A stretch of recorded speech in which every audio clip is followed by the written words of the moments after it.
Hello everyone, I hope हजुरहरू सबैजना सन्चै आरामै हुनुहुन्छ होला।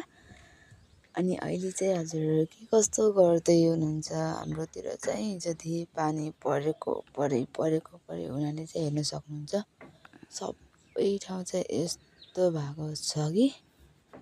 अनि त्यहाँ चाहिँ डल्लो चाहिँ एक्लै खेल्दैछन् अनि हाम्रोतिर चाहिँ पानी परेको हुनाले चाहिँ यस्तो बादल लागेको छ कि साथीहरू।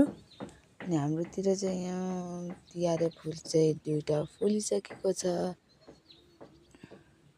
अनि हाम्रोतिर चाहिँ यस्तो छ मौसमको हालत। अनि मैले चाहिँ यो साग लगाएको थिएँ।